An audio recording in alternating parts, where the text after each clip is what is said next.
प्रसाद मौर्य ने प्रेस वार्ता करते हुए कहा है कि वो जल्द ही अपनी पार्टी का ऐलान करेंगे। सपा में उनको तवज्जो नहीं मिल रही है। समाजवादी पार्टी के नेता स्वामी प्रसाद मौर्य ने इस्तीफा देने के बाद जल्द ही नए दल बनाने का ऐलान करते हुए दिख रहे हैं। उनका कहना है, जो भी कुछ समाजवादी पार्टी ने मुझको दिया है मैं सब वापस कर रहा हूं। उनका कहना है कि अक्सर मेरे बयानों को निजी बताकर भेदभाव कर रहे हैं। आने वाले समय में वहां कहां पर और किसके साथ होंगे, लोग अपनी राजनीतिक रोटियां सेकने की कोशिश कर रहे हैं। आरक्षण खत्म किए जा रहे हैं, लोकतंत्र की हत्या की जा रही है, देश की राष्ट्रीय संपत्ति को निजी हाथों में दिया जा रहा है। हम सिर्फ तमाशा देख रहे हैं। मेरी हैसियत राष्ट्रीय महासचिव की है, लेकिन मेरे साथ भेदभाव क्यों, मुझे भी यह नहीं चाहिए। उन्होंने कहा कि मुझे सम्मान दिया है। मैं बताऊं, समाजवादी पार्टी सम्मान देने की हैसियत में नहीं है, आज सत्ता में नहीं है, सम्मान देने की हैसियत नहीं है। उनको भी जोड़ा जाए। जहां पर मेरे अभियान का मजाक उड़ाने वाले तमाम छुटभैया नेता शेख चिल्ली बघारने पर राष्ट्रीय अध्यक्ष को अवगत कराया जाए, लेकिन उस पर लगाम नहीं लगाया गया। आज मेरे पत्र को अहमियत नहीं दी गई। इस बात का प्रतीक है कहीं न कहीं अखिलेश जी का इन सबको सहथी। इकबाल अहमद, लखनऊ, समाचार 24।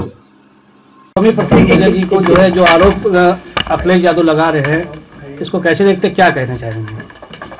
पहली बात तो उन्होंने आरोप क्या लगाया है उसकी विरोध जानकारी नहीं है। हाँ, पत्रकारों के माध्यम से मालूम हुआ है कि उन्होंने कहा है कि मैं किसी के दिल में क्या है उसको कैसे जान सकता हूँ। दिल में जाने और जानने की जरूरत नहीं है। 13 फरवरी को जो मेरा इस्तीफा पत्र है उसमें सब स्पष्ट है। उस बात को जानने की कोशिश करनी चाहिए, जिसको मैंने 12 फरवरी को व्यक्तिगत भी बात किया था और 13 फरवरी को पत्र के माध्यम से भी अवगत कराया था कि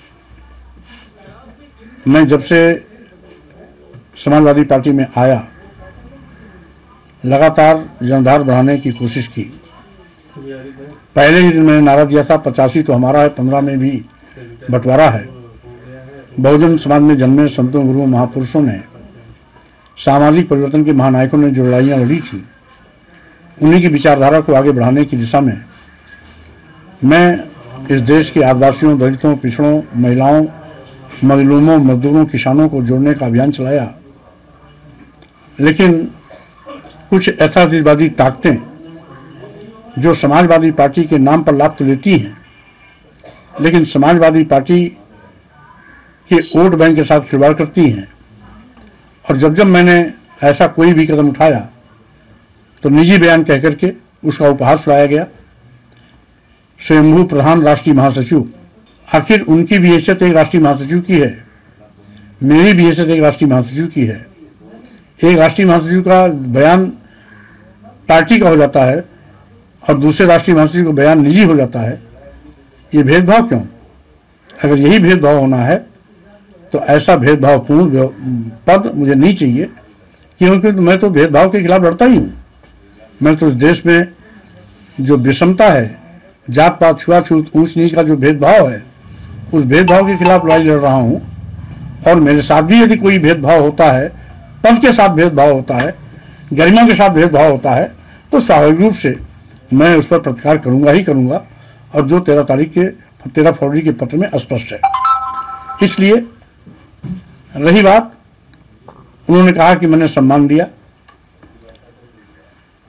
तो मैं ये बताना चाहता हूं कि समाजवादी पार्टी आज सत्ता में नहीं है, सम्मान देने की हैसियत में नहीं है।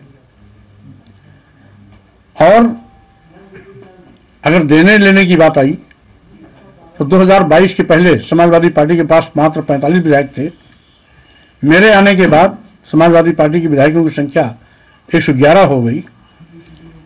समाजवादी पार्टी का जनधार जो समाजवादी पार्टी सरकार के दौरान भी नहीं था, तो 2022 के चुनाव में उनको मिला। 6.5% वोट की बढ़ोतरी हुई है। समाज पार्टी से आने वाले नेताओं के फलस्वरूप ही हुई है। इसलिए अगर देने की बात होती है तो मैंने उनको दिया है, उनका वोट बढ़ाया है। जो कभी समाजवादी पार्टी से नहीं जुड़ते थे उनको भी जोड़ा है।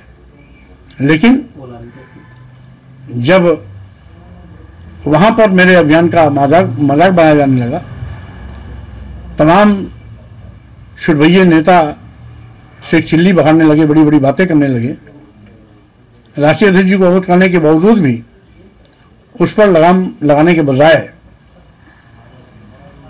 आज मेरे पत्र को भी गंभीरता से न लिया जाना इस बात का प्रतीक है कि कहीं न कहीं ऐसे तत्वों के पीछे अखिलेश जी का साथ था। अन्यथा अगर ईमानदारी से समाजवादी पार्टी की जनधार को बढ़ाने के प्रश्न में होते तो उन पर समय रहते अनुशासनहीनता का कार्रवाई करते।